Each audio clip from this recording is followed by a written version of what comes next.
Good afternoon, everyone. My name is Benjamin, and welcome back to our weekly updates of the 2020 presidential model that I've created. Of course, the links to all of that is in the description. The presidential model, the Senate model. Now, the Senate model, I'm still waiting for more quality polling to take place because, as it stands, I just have a small sample size, so take that one with a grain of salt for right now. It shows some results that I really don't consider worth talking about. For example, Illinois is, competitive. It's not Dick Durbin's going to win that seat handedly. Stuff like that. Presidential one right now, we're kind of cruising mostly based off of approval rating, and as long as Donald Trump keeps his approval rating right at around 45%, at least according to the average that I am using, which is Gallup plus likely and registered voter polls, as long as it's within about maybe 0.25% of 45, so basically 44.75 and above, chances are he will be reelected, at least according to my model, and assuming polling shows a competitive race in the battleground states, basically where it is. Now, of course, there's a lot of room for interpretation. Right now, I'm averaging all Democratic candidates whenever they get polled. So, let's say you have a poll that releases 3 potential Democratic candidates. Let's say Biden, Harris, and let's go with a candidate no one knows about or thinks is terrible. Let's go with Marianne Williamson, just because she's hilarious. Oh my god. And let's say that averages out to dead even. Well, my model is going to treat it as dead even. This is because I don't think it's fair to pick and choose which Democrat I'm going to run with for my model. And it also allows me to capture, hey, some of these Democrats aren't exactly popular or, aren't great. But it also allows me to capture the popularity of a few candidates, aka Biden.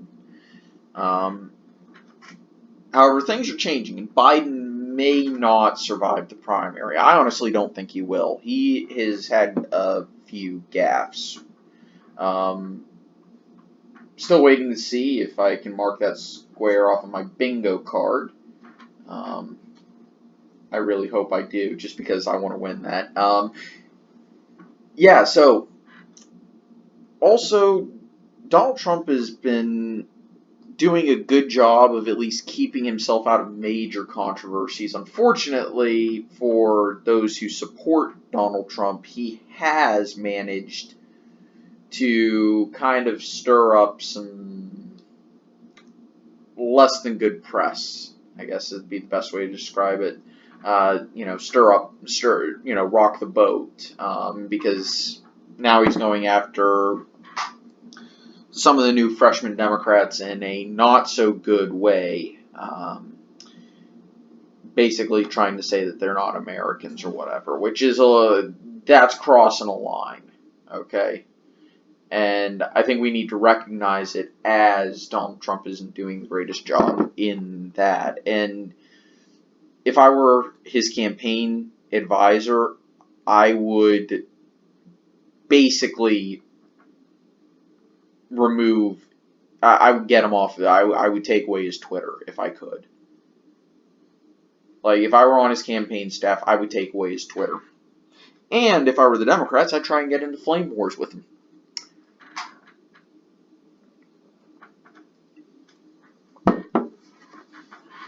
Because whenever Donald Trump stirs the pot too much, things go poorly for him, and whenever he does nothing or just stays out of any major arguments on Twitter or in the press, his approval rating actually increases significantly. If we had a much more, normal Republican president, we wouldn't even be questioning whether or not they could that the race will be competitive. We'd be saying, how big is the landslide going to be? Especially with the way the economy is doing, job growth is doing fairly well. I know a lot of people are worried about a recession coming in the next couple of months to maybe 2 years. I think that's a bit of fear mongering. Obviously, be careful and plan for that eventuality, but don't don't don't act like it's a surefire thing or a guaranteed thing. Anyway, looking at the map here, as anybody who's a longtime viewer on my channel will know, tilt is within 5%, lean is within 10, likely is within 15, and safe is anything greater than 15.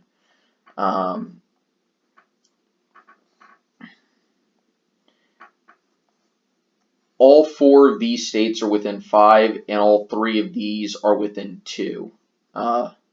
So yes, very competitive. Actually, I think all 3 of them are these 2 are within 1%, and that's been true for the past couple of months. All those things about these 4 states.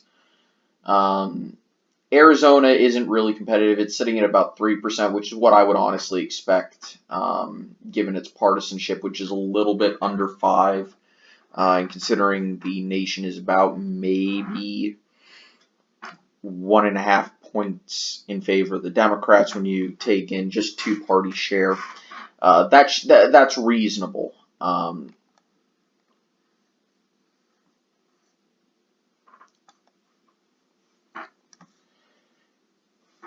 If I was looking to expand the map for both parties, if I was the Democrats, I would be focusing on the Sun Belt. If I was the Republicans, I'd be focusing in these 3 states, as well as trying to make some inroads on the eastern seaboard. You know, your Delawares, your New Jerseys, your Connecticut's, Rhode Islands, New Hampshires, Maine, obviously.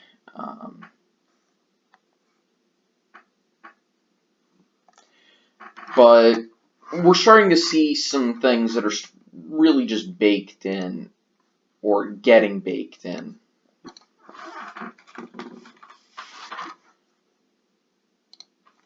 So, for example, I'm going to take this and highlight states that we can reasonably expect candidates are going to vie for. Let's take off the states that the Democrats currently have an advantage in according to the polling, and highlight them as states that I think the Republicans are going to make a serious attempt for, and now let's do the same thing for the Republicans.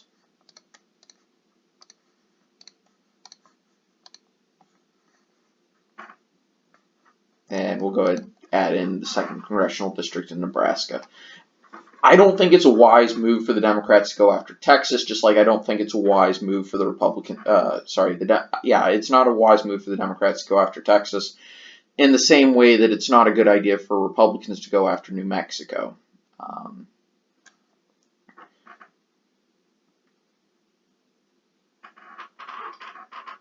And we'll see about other...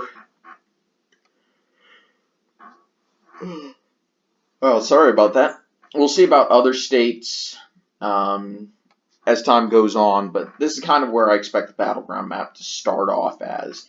Maybe you can reasonably expect it to expand there. I could even hear an argument for South Carolina. You know, I'm personally thinking that Delaware is a reasonable argument to make. But this is a kind of a wide battleground to start off as. You have 3 hotbeds. You have the Southwest, you have the Southeast, and then you have the Rust Belt. And you have a few additional toss-ups, but those 3 regions are keys to look at, and you have to think, okay, where are the advantages? Which party has an advantage in those regions?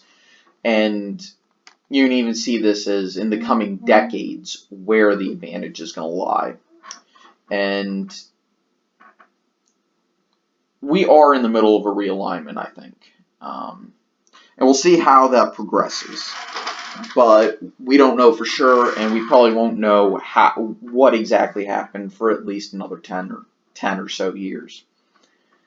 Anyway, I want to thank you all for watching. I hope you all enjoyed. I'll see you guys next time. Take it easy.